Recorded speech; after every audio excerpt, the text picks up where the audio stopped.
Hi friends, ഇന്നത്തെ നമ്മുടെ video 12-ൻ്റെ DB എങ്ങനെ കൺസീൽഡ് ചെയ്യുന്നതാണ് ഇന്നത്തെ നമ്മുടെ വീഡിയോ.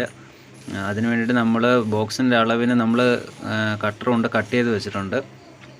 എന്നിട്ട് അതിൻ്റെ ഗ്യാപ്പുകൾ, അതായത് കറക്റ്റ് ഫില്ല് ആവാൻ വേണ്ടിയിട്ട് നമ്മൾ ചാന്ത് നമ്മളിപ്പം ആ കട്ട് ചെയ്ത ഭാഗത്തോട്ടാണ് നമ്മളിപ്പം പറ്റിക്കുന്നത്. തൊട്ടപ്പുറത്ത് തന്നെ വീണ്ടും റൂമിൻ്റെ ഒരു ബോക്സ് ഉള്ളത് കൊണ്ട് ആ സൈഡ് ഹോള് വീണ് അത് നമ്മൾ മറ്റേ ബോക്സ് വെക്കുമ്പോൾ അതിൻ്റെ അകത്തൂടെ ഇനി ചാന്ത് ഫില്ല് ചെയ്ത് വെക്കണം. നമ്മളിപ്പം ചാന്ത് പറ്റിച്ചുകൊണ്ടിരിക്കുകയാണ്.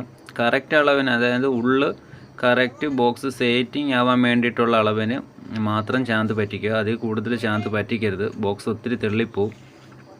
അതുപോലെ 12-ൻ്റെ DB ആയതുകൊണ്ട് നല്ല ഉള്ളെടുത്താണ് നമ്മൾ ചെയ്തേക്കുന്നത്. കാരണം നമുക്ക് കറക്റ്റ് കട്ടിങ് അതിൻ്റെ ബോർഡ്, അതായത് അതിൻ്റെ ഫ്രണ്ട് ഷീറ്റ് കറക്റ്റ് കിട്ടാൻ വേണ്ടിയിട്ടാണ്. നമ്മൾ പൈപ്പ് ഇരിക്കേണ്ട ഭാഗം മാത്രം DBയിൽ നമ്മൾ ഗ്രൈൻഡർ കൊണ്ട് കട്ട് ചെയ്തിട്ടുണ്ട്. അങ്ങനെ കട്ട് ചെയ്തെടുക്കും. അപ്പം ബാക്കി സൈഡ് നമുക്ക് കറക്റ്റായിട്ട് പിടുത്തം കിട്ടും. അതിന് വേണ്ടിയിട്ടാണ് അങ്ങനെ ചെയ്തത്. പൈപ്പ് ഇറങ്ങേണ്ട ഭാഗം മാത്രം നമ്മൾ കട്ട് ചെയ്യുക, അല്ലാതെ കട്ട് ചെയ്യരുത്. അതേപോലെ DBയുടെ ടോപ്പിലത്തെ പ്ലേറ്റ്, ബോക്സിൻ്റെ ടോപ്പിലത്തെ പ്ലേറ്റും ഇളക്കി കളയാൻ നിൽക്കരുത്. നമ്മളങ്ങനെ സീറ്റ് ചെയ്യുവാണ്. കറക്റ്റ് നമ്മൾ ലെവൽ നോക്കിയാണ് ചെയ്യുന്നത്. അതായത് സ്പിരിറ്റ് ലെവലോ കാര്യങ്ങളോ ഒന്നും ഇല്ലാതെയാണ് നമ്മൾ ലെവൽ നോക്കുന്നത്. നമ്മൾ ഫുള്ളും നോട്ട ലെവലാണ്. ഞങ്ങളുടെ നോട്ട ലെവൽ തെറ്റാറില്ല, അതുകൊണ്ടാണ് നോട്ട ലെവൽ ചെയ്യുന്നത്. അതേപോലെ പൈപ്പിനും അതേപോലെ നമ്മൾ കട്ട് ചെയ്തിട്ടുണ്ട്. തൊട്ട് താഴോട്ട് കട്ട് ചെയ്തേക്കുന്ന ഭാഗം നമ്മൾ അവിടെ ടിവിയുടെയും അതുപോലെ കേബിളിൻ്റെയും ബോക്സ് വെക്കാൻ വേണ്ടിയിട്ടാണ്. അപ്പോൾ നമ്മൾ ടോപ്പ് സൈഡിന് മെയിൻ ഇറങ്ങുന്ന പൈപ്പുകൾ നമ്മൾ ഇട്ടിട്ടുണ്ട്. ചെറുതായിട്ട് തട്ടി കൊടുക്കണം, ലെവൽ നോക്കി ചെറുതായിട്ട് തട്ടി ഉറപ്പിക്കണം. ഇല്ലെന്നുണ്ടെങ്കിൽ ബാക്ക് സൈഡിൽ ചാന്ത് ഫില്ലാവത്തില്ല. ചുറ്റിയലിൻ്റെ മൂട് കൊണ്ട് മാത്രം തട്ടുക, അല്ലെന്നുണ്ടെങ്കിൽ ഫ്രണ്ടിലിരിക്കുന്ന ആ ഷീറ്റ് ബെൻഡായി പോകാനോ, അതായത് പൊട്ടിപ്പോകാനോ ഇളകിപ്പോകാനും ചാൻസ് ഉണ്ട്. കാരണം അത് വെച്ചേക്കുന്നതെന്ന് പറഞ്ഞാൽ മേശരിമാർ ചാന്ത് തേക്കാൻ നേരത്ത് നമ്മുടെ DBയുടെ അകത്ത് വീഴാതിരിക്കാൻ വേണ്ടിയിട്ടാണ് സെറ്റ് ചെയ്ത് വെക്കുന്നത്. DBയുടെ കൂടെ തന്നെ വന്ന കവറാണ്. അതേപോലെ ഏതെങ്കിലും സൈഡ് പൊങ്ങാനോ താഴാനോ ഉണ്ടെന്നുണ്ടെങ്കിൽ കല്ല് കൊണ്ട് അത് അഡ്ജസ്റ്റ് ചെയ്ത് ഫില്ല് ചെയ്യണം. ഇവിടെയൊക്കെ നമുക്ക് ചാന്ത് കൊണ്ട് ഫില്ല് ചെയ്യാനുള്ളതാണ്. നമ്മൾ ബാക്ക് സൈഡാണ് ഉറപ്പിച്ചേക്കുന്നത്. ഇനി ഈ സൈഡെല്ലാം നമുക്ക് ചാന്ത് കുത്തി ഇറക്കണം. ഇതേപോലെ ചാന്ത് കറക്റ്റായിട്ട് കുത്തി ഇറക്കിയില്ലെങ്കിൽ നമ്മുടെ DB സീറ്റിംഗ് ആവത്തില്ല. ഏത് ബോക്സ് ആയാലും സീറ്റിംഗ് ആവത്തില്ല. അതുകൊണ്ട് ചാന്ത് നല്ല രീതി ഗ്യാപ്പുകൾ ഫില്ല് ചെയ്ത് വേണം പോകാൻ. അപ്പുറത്തെ സൈഡ് ഹോള് വന്നത് അവിടെ ബോക്സ് വെക്കാൻ നേരത്ത് വേണം നമുക്ക് അത് ഫില്ല് ചെയ്യാൻ വേണ്ടിയിട്ട്. എങ്കിൽ മാത്രമേ കറക്റ്റായിട്ട് രണ്ട് ബോക്സുകളും സീറ്റിംഗ് ആയിട്ട് ഇരിക്കത്തുള്ളൂ. നമ്മൾ തൊട്ട് താഴെ തന്നെ ടിവിയുടെ സ്വിച്ചും സോക്കറ്റിനും വേണ്ടിയിട്ടുള്ള ബോക്സും അതേപോലെ കേബിൾ ലൈനുള്ള ബോക്സും നമ്മൾ വെട്ടിയിട്ടുണ്ട്. ടോപ്പ് സൈഡിൽ നിന്ന് ഇറങ്ങുന്ന പൈപ്പുകൾ മെയിൻ പൈപ്പുകളാണ്. ബാക്കിയുള്ളത് 3 എണ്ണമാണ് മെയിനായിട്ട് വരുന്നത്. അതായത് ഒന്ന് ഒരു AC-യുടെയും ഒന്ന് വാഷിംഗ് മെഷീൻ്റെയും അതേപോലെ അപ്പുറത്തെ ബെഡ്റൂമിൻ്റെയും മാത്രമാണ് 3 എണ്ണം കിടക്കുന്നത്. ബാക്കിയുള്ളത് ഇപ്പുറത്തെ റൂമിൻ്റെ DBയുടെ ബാക്ക് സൈഡിൽ കൂടെ തന്നെ എടുക്കുന്നുണ്ട്.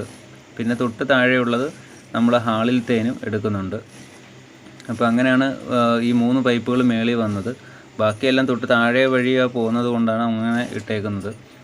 കറക്റ്റ് ലെവൽ നോക്കിയിട്ട് ചുറ്റിലിൻ്റെ മൂട് കൊണ്ട് കറക്റ്റ് ലെവൽ ചെയ്യുക. ലെവൽ ചെയ്യുന്നത് മസ്റ്റായിരിക്കണം. അതായത് നമ്മൾ നോട്ട ലെവൽ പക്ക ആണെങ്കിൽ നോട്ട ലെവൽ മതി. ഇല്ല എന്നുണ്ടെങ്കിൽ സ്പിരിറ്റ് ലെവൽ കൊണ്ട് ലെവൽ നോക്കണം. അല്ലെന്നുണ്ടെങ്കിൽ തേപ്പ് കഴിയുന്ന സമയത്ത് ചരിഞ്ഞിരിക്കും. അതുപോലെ അതിൻ്റെ കൂടെ നമുക്ക് ഇതിൻ്റെ ബോക്സിൻ്റെ കവർ ഇടാനും പറ്റത്തില്ല. കറക്റ്റ് അത് തെള്ളി നിൽക്കുന്നതായിട്ട് കാണാം. അതുകൊണ്ട് നോട്ട ലെവൽ കറക്റ്റായിട്ട് നോക്കി, അല്ലെന്നുണ്ടെങ്കിൽ സ്പിരിറ്റ് ലെവൽ നോക്കി വേണം നമ്മൾ ചെയ്യാൻ. അല്ലെന്നുണ്ടെങ്കിൽ ഒരാളെ ഫ്രണ്ടിൽ തന്നെ നിർത്തണം. എന്തിനാ? ലെവൽ നോക്കാൻ വേണ്ടിയിട്ട്. കറക്റ്റ് സീറ്റിംഗ് ആയിട്ട് വെക്കുക. അതുപോലെ എല്ലാ സൈഡും നല്ല രീതിയിൽ തന്നെ ചാന്ത് കൊണ്ട് ഫില്ല് ചെയ്യുക. പൈപ്പുകൾ കയറാൻ വേണ്ടിയിട്ടുള്ള ആവശ്യത്തിന് മാത്രം നമ്മൾ ലൈൻ വെട്ടിയാൽ മതി. ഇതേപോലെ ചാന്ത് ഫില്ല് ചെയ്യണം. പൈപ്പിന് വേണ്ടിയിട്ട് നമുക്ക് എത്ര സ്പേസ് ആണോ വേണ്ടത് അത് മാത്രം DBയുടെ ടോപ്പിൽ നിന്ന് കട്ട് ചെയ്യാമുള്ളൂ. ബാക്കിയുള്ള ഏരിയ അതേപോലെ നിലനിർത്തണം. കാരണം അങ്ങനെ നിലനിർത്തിയാൽ മാത്രമേ നമുക്ക് ഇതേപോലെ ചാന്ത് വെക്കാനും അതേപോലെ ഫില്ല് ചെയ്യാനും പറ്റത്തുള്ളൂ. അല്ലെന്നുണ്ടെങ്കിൽ മൊത്തം DBയിലോട്ട് തന്നെ ഇറങ്ങും. കുറച്ച് ചാന്ത് വെച്ചിട്ട് ഇതേപോലെ ചെറിയ മെറ്റൽ കഷ്ണങ്ങൾ അതിൻ്റെ ഇടയിൽ നമ്മൾ ഈ പൊട്ടിച്ച കട്ടയുടെ പീസുകളിൽ തന്നെ മതി. അതും ഇതേപോലെ ഇങ്ങനെ കുത്തി വെച്ചിട്ട് ചാന്ത് വെക്കണം. അങ്ങനെ നമ്മൾ DB ഉറപ്പിച്ചു. എന്നിട്ട് അതിൻ്റെ അകത്ത് വീണത് നമ്മൾ കൈയോടെ തന്നെ അത് തുടച്ച് കളയണം. അത് വെച്ചേക്കരുത്. വെച്ച് കഴിഞ്ഞാൽ അത് പിന്നെ കട്ടയായിട്ട് ഇരിക്കും. പിന്നെ അത് കുത്തിക്കളയാൻ പാടാണ്. അപ്പുറത്തോട്ട് ഇറങ്ങുന്ന ഭാഗമാണ് നമ്മൾ ചെറിയൊരു ഹോള് വെട്ടിയേക്കുന്നത്. ഈ സൈഡെല്ലാം നമ്മൾ കറക്റ്റായിട്ട് ഫില്ല് ചെയ്തിട്ടുണ്ട്. ബാക്കി നമ്മൾ ചാന്ത് പറ്റിയ ഭാഗം അതേപോലെ അപ്പം തന്നെ കൈയോടെ തുടച്ച് കളയണം. ഇല്ലെന്നുണ്ടെങ്കിൽ നമ്മുടെ ELCBയോ അതായത് RCCBയോ MCBകളോ നമുക്ക് ഇടാൻ പറ്റത്തില്ല. കാരണം ചാന്ത് അതിൻ്റെ അകത്ത് പറ്റിയിരിക്കുന്നതുകൊണ്ട് ഇടാൻ പറ്റത്തില്ല. കാരണം അതിൽ കൈയിട്ട് മാറ്റാനും പറ്റത്തില്ല. നല്ല ബ്ലേഡ് പോലെ ഇരിക്കുന്ന സാധനമാണ്. അങ്ങനെ നമ്മൾ പൈപ്പിങ്ങും ചെയ്തിട്ടുണ്ട്. മെയിൻ ഇറങ്ങേണ്ട ടോപ്പിൽ നിന്നുള്ള അതായത് ഷെഡിൽ കൂടെ കിടക്കുന്ന പൈപ്പ് നമ്മൾ ഇറക്കി. അതേപോലെ താപ്പോട്ടുള്ളത് നമ്മൾ അടിച്ചിട്ടുണ്ട്. താഴോട്ടുള്ളത് നമ്മൾ ടിവിയുടെയും അതേപോലെ അപ്പുറത്തെ 2 ബെഡ്റൂമിൻ്റെയാണ്. അത് ഈ ജനൽ സൈഡിൽ കൂടെ തന്നെയാണ് പോകുന്നത്. അങ്ങനെ 3 പൈപ്പുകൾ നമ്മൾ അടിച്ചിട്ടുണ്ട്. തൊട്ട് താഴെ തന്നെയാണ് ടിവിയുടെയും ലൈൻ വരുന്നത്. നമ്മളിവിടെ ഉപയോഗിച്ചേക്കുന്ന 20 mm ബെൻഡിങ് പൈപ്പ് ആണ് നമ്മൾ ഉപയോഗിച്ചേക്കുന്നത്.